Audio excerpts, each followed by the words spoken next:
на примере вот этого вина я вам сейчас расскажу, как не надо оформлять, а точнее писать маркетинговый месседж для немецкого потребителя. Как все усилия маркетологов, их желание вложить, превознести свой товар, как красивый, очень красивый немецкий язык, какие-то слова, которые здесь нашли прямо в словаре, они только путают потребителя. И также расскажу, как бы стоило сделать это все по-правильному. Небольшая предыстория. Как я столкнулся вот с этим замечательным, на мой взгляд, примером. Он наглядный пример. В Лидле хожу по Лидлу, и в Лидле, как вы знаете, есть ряды. И посередине новых Лидлов в этих рядах лежат товары, которые сменяются каждую неделю. Некоторые товары меняются 2 раза в неделю. Ну, сейчас раз в неделю. И там есть товары со всего света. Ну, в основном это со всей Европы, но это так называемая этническая полка. И вот я там прогуливаюсь и смотрю, бабах, Джорджия.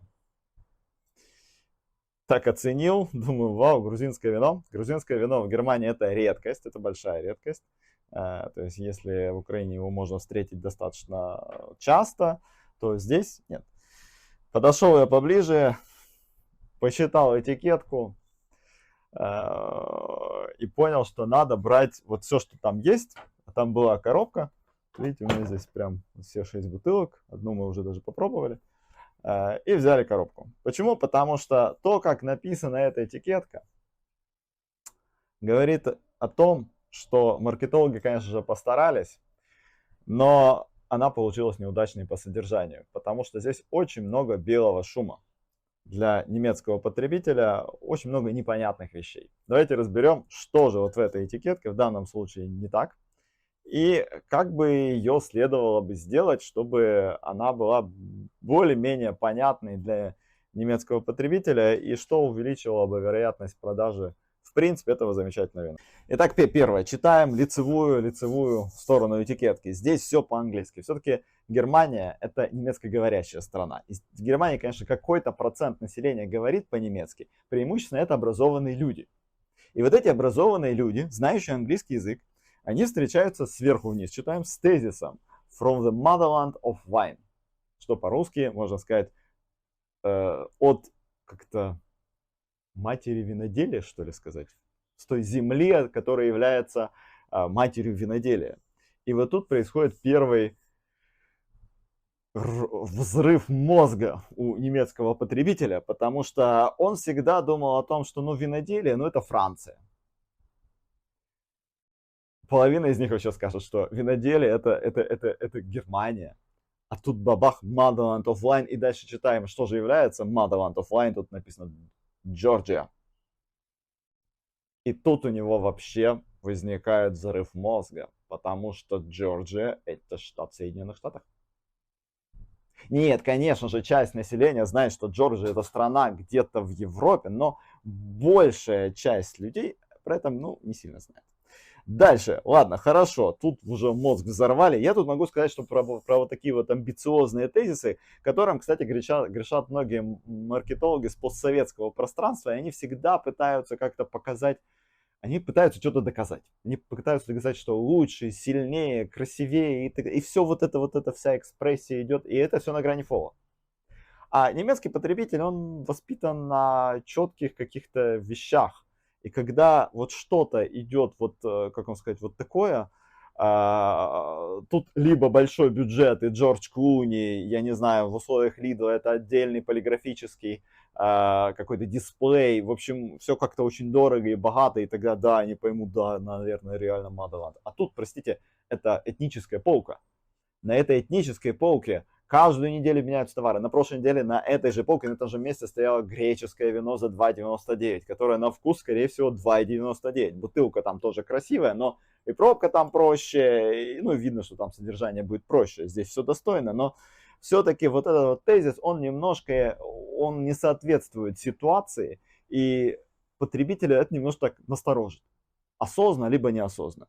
Дальше, читаем дальше. Дальше Gorgeous Red. Кстати, не очень красивый лаком залили этикетку, но не очень читаем, но Вообще-то, это я сначала подумал, что это сорт винограда. Но я же знаю, что в Грузии выращивается несколько сортов винограда и не очень много. В общем, я даже в Википедию залез. И что я там в Википедии нашел? Правильно, платье. Зайдите, посмотрите. Непонятно. Ну и заканчивает этикетку очень такая банальная фраза на английском языке: deep red, smooth and elegant. Это пишут практически везде. На заборах разве что не пишут, но на половине продуктов это написано. Ну и это все пройдет, знаете, сквозь сознание и не будет воспринято. Переворачиваем. И что мы тут видим? Опять мы крупными буквами видим это Georgius Red. Ну, любовь маркетологов, понимаете, хотят бренд сразу же вот потребителю в мозг положить, хотя бюджет, извините меня, полка, это же обычная бюджетная полка, а? И дальше, ниже написано Aus der Rebsorte Zapiraverzeug. Вот мы увидели сорт винограда, наконец-то. Честно говоря, в магазине я это вообще рассмотреть не смог, потому что, ну, суббота, ты идешь в магазин, магазин большой, у тебя времени немного, тебя толкаются, тут шрифт мелкий, ну и, короче говоря, это все воспринимать очень сложно. Что же тут мелким шрифтом дальше написано? Дальше, наконец-то, написали по-немецки. И опять-таки тот же самый тезис о том, что Georgien gilt als das Mutterland des Weines. Ну, Грузия это как мать виноделия. Ну, может быть, но опять-таки это взрыв мозга уже опять-таки для немецкоговорящего человека. Он-то думал, что самое крутое вино во Франции, а оказывается, нифига себе, это где-то вот там. Дальше идет еще более замечательный тезис, который, по-видимому, в истории набрали о том, что 8 тысяч лет назад там добывали вино. Ага, еще скажите, в такой же бутылке, с такой же капсулой и вот с такой же пробкой. Ага. Но в целом тоже, знаете, белый шум, белый шум. ЮНЕСКО, да, то, что ЮНЕСКО, это вот культурное наследие, бла-бла-бла, да, это, конечно же, красиво. Люди какие-то слышали, что такое ЮНЕСКО, но большинство, ну, да, знаете, когда по городам ездишь, в турпоездках ты видишь, да, ЮНЕСКО, красивое здание, это как бы хорошо. Дальше идет описание вкуса вина, и дальше просто невероятно написанное предложение на немецком, очень красиво. Написано то, что замечательное качество современно изготовленного грузинского вина. Это лучшая премьера чего-то там, кого-то с очень таким вкусом. Набор слов замечательный, красивый. Но, во-первых, фиг прочитаешь, мелко написано. Во-вторых, ну ладно, огромное количество прилагательных, аддиктивов, и что с ним делать? Непонятно из этого, оно кислое, сладкое, соленое, я не знаю, там, какое оно там на цвет, к чему оно вообще подходит. Ну и дальше там то же самое по-английски, великолепно, абсолютно точно такой же текст. Ну что я могу сказать, запутали потребителя немецкого просто по максимуму. Наверное, это была цель у маркетологов. Написали красиво, но непонятно. Как бы следовало бы, на наш взгляд, сделать это все дело? Ну, первое. Лицевая сторона этикетки. Спорные тезисы. Если у вас небольшой бюджет, ну зачем об этом писать? Ну, напишите что-то такое легкое. Георгия. Превосходно. Напишите здесь сорт винограда Сапирави. Люди ходят по этой этнической полке. На этнической полке товары со всего мира, там что-то, чего нет в обычном ассортименте. Это что-то новенькое такое. И люди туда приходят специально попробовать что-то новенькое. Напишите Сапирави. Если у вас 100% Сапирави, если не КВ, напишите, что 100% Сапирави. И это моновиноград. И он всегда в мышлении потребителя он будет немножко больше оцениваться. Они будут, ага, типа классно. Ну, банальные всякие слова можно писать, можно не писать, но вообще нафиг это тут надо. Графика, ну, да, тут как бы, честно говоря, не очень понятно, но да, грузинские. Благодаря, кстати, вот этой картинке я так подумал, что это реально грузинское вино. Переворачиваем. Напишите, ну да, историю можно какую-то написать, но лучше напишите какое-то место, где реально сделано это вино, потому что здесь написан красивый импортер, но не обязан это написать при ввозе в Евросоюз. Ну, а в целом какую-то легенду, чтобы это гуглилось, что да, это сделано вот в этом месте. Потом пошли про вино. Напишите конкретно, стоит написать на вино. Оно сладкое, кислое, сухое, какое оно. И самое главное, к чему оно подходит. Подходит оно к, ну вот, например, в данном случае это достаточно легкое, такое немножко сладковатое, вино. Оно хорошо подходит под пасту, оно подходит под как аперитив, я не знаю, под какие-то закуски, под какую-то легкую еду. Вот что-то такое. Напишите, что с ним делать. Можете написать это в виде каких-то градаций, какого-то графика, а можете написать прям значение, то есть сколько сахара, значение по сахару, значение по кислотности. Дело в том, что виноделы в Германии, они в своих прям описаниях товара прям это все указывают. И немецкий потребитель, в особенности искушенный в вине, а в Лидле тоже ходят искушенные в вине потребители, потому что в Германии за 10 евро можно очень вкусное вино попробовать, и можно его стабильно пить. Они, они ориентируются в этом во всем. И они понимают, что они любят более такие какие-то показатели по кислотности, по сладости.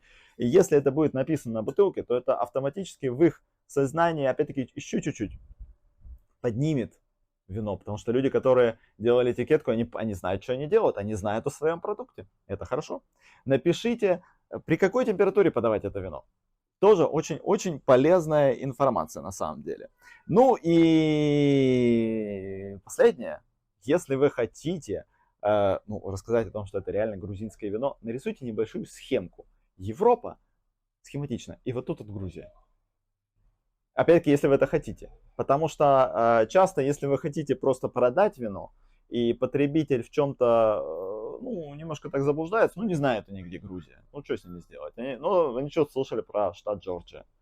И ваша задача просто продать, может быть, имеет смысл сохранить этот миф. Пусть вот как они понимают, так и понимают. Не трогайте их, и будет все нормально.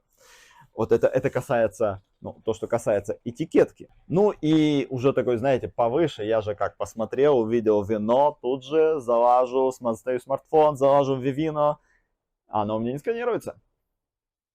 Нету там такого вина, вот конкретно этого. От этой винодельни есть вино. И там, кстати, на этих этикетках, которые продаются в Украине, там все понятно написано, там все именно понятно написано для потребителя. Здесь, конечно же, замешали. Так вот, сделайте несколько отзывов, чтобы оно нормально гуглилось, чтобы человек мог его прогуглить. Причем такие человеческие отзывы, чтобы, вот оно такое, не такое, красивое, некрасивое, идет с этим. Это же все просто делается. И тогда, да, у вас появляется такая хорошая коммуникативная база с клиентом, клиент понимает, что он берет, и вы можете продавать это вино. И это не заканчивается историей, когда вы просто поставили один раз коробку в Lidl, и она там растворилась, и больше это вино нигде не продается. Так что делайте все правильно. Если вас интересует наше мнение в отношении ваших продуктов, как правильно оформить, мы вас с удовольствием проконсультируем. Ставьте лайк, подписывайтесь на канал, и до новых встреч!